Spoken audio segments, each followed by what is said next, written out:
हे भगवान, आज फिर तूने मेरे टी सेट का एक कप तोड़ दिया। मेरे मायके का था। भैया ने कितने प्यार से मेरी सालगिरह पर दिया था। इसके पैसे तो मैं तेरी तनख्वाह से काटूंगी। सुनीता, सुन रही है ना तू? फर्श पर टूटे हुए कप के टुकड़े देखकर शोभा अपनी 45 वर्षीय कामवाली पर जोर से चिल्लाई। दीदी, वो गलती से हाथ से। सुनीता हकलाने लगी। सुनीता की आंखों में आंसू आ गए। बस बस, ये सब तेरे बहाने हैं, अब जल्दी से समेट इन्हें, कहकर वह अपने बेडरूम में चली गई। सुनीता पिछले कई महीनों से ही शोभा के यहाँ काम कर रही थी। 6 महीने पहले तक तो उसकी ज़िंदगी बड़े मज़े से कट रही थी। काम करना तो दूर, वह तो सामान लाने भी अपने पति के साथ ही निकलती थी। उसका पति एक फैक्ट्री में फोरमैन था। उसके पति को जितनी तनख्वाह मिलती थी उसमें दोनों पति पत्नी का गुजारा मज़े से हो जाता था। विवाह के 6 वर्ष बाद जब कोई संतान नहीं हुई तो दोनों ने डॉक्टर को दिखाया। कुछ महीनों के इलाज के बाद भी डॉक्टर साफ से कुछ जवाब नहीं दिए तो सुनीता ने पति से दूसरी शादी कर लेने को कहा। तब तो उसकी सास भी थी। पोते का मुंह तो वो भी देखना चाहती थी, लेकिन उसका पति नहीं माना। बोला, औलाद का सुख लिखा होगा तो तेरे साथ ही मिलेगा, वरना समझ लूँगा कि बुढ़ापे में औलाद से मिलने वाला दुख मेरी किस्मत में नहीं है। उसके इस तर्क के आगे तो सुनीता और उसकी सास निरुत्तर हो गए। वो किसी भी हाल में दूसरी शादी करके सुनीता के साथ नाइंसाफ़ी नहीं करना चाहता था। कुछ साल बाद उसकी सास भी गुजर गई। अब तो 2 व्यक्ति ही रह गए थे। उम्र भी हो रही तो उसके पति ने अब ओवर टाइम करना छोड़ दिया। समय पर घर आ जाता, दोनों साथ बैठकर चाय पीते और दुनिया समाज की बातें करते। अपनी ज़िंदगी में दोनों बहुत खुश थे। किसी से कोई मतलब नहीं था, ना किसी से शिकवा ना शिकायत।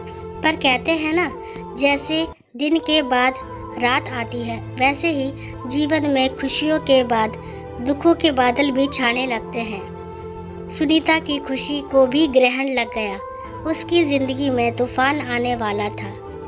एक दिन उसका पति फैक्ट्री में मेन स्विच ऑफ करके किसी मशीन की सफाई कर रहा था।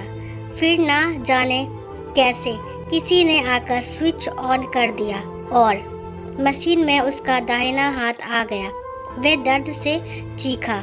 लोग आते, मेन स्विच बंद करते। तब तक तो उसका हाथ उसके धड़ से अलग हो गया था। उफ, उसकी पीड़ा। तुरंत उसे हॉस्पिटल ले जाया गया। सुनीता साई की तरह अपने पति के साथ रही। दिन रात उसके जीवन की प्रार्थना करती रही। 2 महीने तो उसका पति हॉस्पिटल में रहा, जिसका पूरा खर्चा फैक्ट्री के मालिक ने उठाया। लेकिन फिर घर आने के बाद भी जख्म भरने में समय लगा।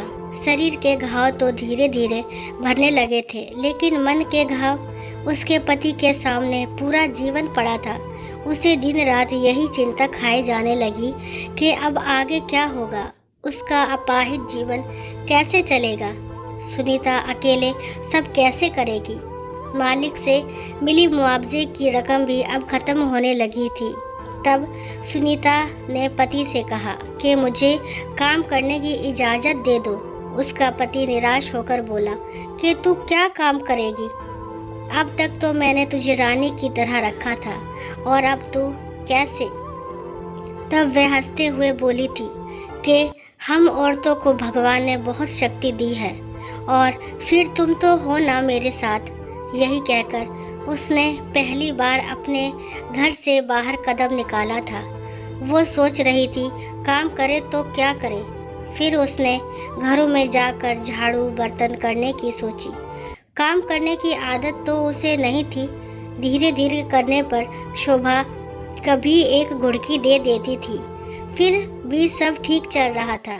काम करके घर जाती तो पति मुस्कुराकर वैसे ही उसका स्वागत करता जैसे पहले वो किया करती थी, और तब उसका सारी थकान दूर हो जाती थी।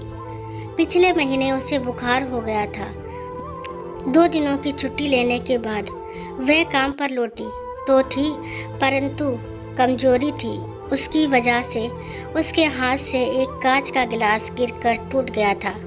और अब ये कब सुनीता सोच रही थी, दीदी तनख्वाह में से पैसे काट लेंगी तो महीना कैसे चलेगा। उसके खुद के इलाज में ही काफ़ी रुपए खर्च हो गए थे। अभी तो उनकी दवा भी लानी है, कैसे होगा सोचकर उसकी आंखें नम हो गई। अपनी आंखों के कोरों को पोंछते हुए उसने कप के टुकड़ों को उठाया और सिंक में पड़े बाकी बर्तनों को वह धोने लगी। इंसान कभी कभी कितना मजबूर हो जाता है। वक्त कहाँ से कहाँ ले आया सुनीता को। क्या बात है शोभा, क्यों उस बिचारी पर चिल्ला रही थी? शोभा के पति सतीश ने पूछा तो विफ्रे हुए अंदाज में बोली, चिल्लाऊंगी नहीं। आज फिर उसने एक कप तोड़कर मेरा एक नया सेट खराब कर दिया है। जानते हैं, वो टी सेट मेरे भाई ने दिया था, मेरे मायके का था। उसका पैसा तो ज़रूर काटूंगी, तभी उसकी अकल ठिकाने आएगी। हर दिन कुछ ना कुछ तोड़ देती है, पता नहीं दिमाग कहाँ रहता है। ये ठीक नहीं है शोभा। एक कप के लिए तुम तो जानती हो कि उसका पति। बस ज़्यादा तरफदारी करने की ज़रूरत नहीं है। 2 दिन के बाद सुनीता ने शोभा से कहा कि कल उसे पति को लेकर अस्पताल जाना है, इसलिए थोड़ी देर से आएगी। अगले दिन शहर से लौटते हुए सतीश अपने 2 मित्रों को भी चाय पीने के लिए घर ले आए। बर्तन तो जूठे पड़े थे, तो शोभा चाय पीने के लिए नया सेट निकालने लगी।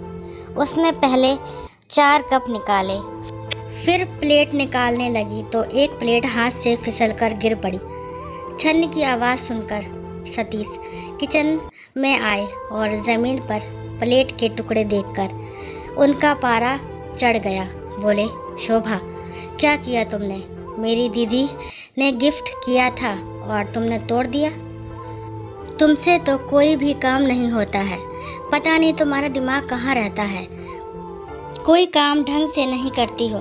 पति के मुंह से अपने लिए नकारात्मक बात सुनकर शोभा को रोना आ गया। अपने आंसू पीकर उसने चाय बनाई। मेहमानों के जाने के बाद वह फूट फूट कर रोने लगी। सतीश ने पूछा कि क्या हुआ, तो वो पति पर बिफर पड़ी। एक प्लेट के लिए कितना सोना डाला तुमने? ये भी ना सोचा कि घर में मेहमान बैठे हैं, कम से कम मेहमानों का तो ख्याल कर लेते। अरे भाई, मेरी दीदी का टी सेट था तो क्या हुआ? सेट फिर से आ, यही तो मैं भी कह रहा हूँ शोभा। मेरी ज़रा सी बात तुम्हें बुरी लगी तो ज़रा सोचो कि 2 दिन पहले एक कप टूट जाने पर तूने सुनीता को कितना सुना दिया था। ये भी नहीं सोचा कि उसकी तनख्वाह के आधे पैसे तुम रख लोगी तो वो दुखियारी कैसे सब करेगी। उसके घर के हालात तो तुम्हें पता है शोभा। कप हो या प्लेट, टूटने की चीज़ है, किसी से भी टूट सकती है। उसके लिए किसी को ऐसे डांटना नहीं चाहिए।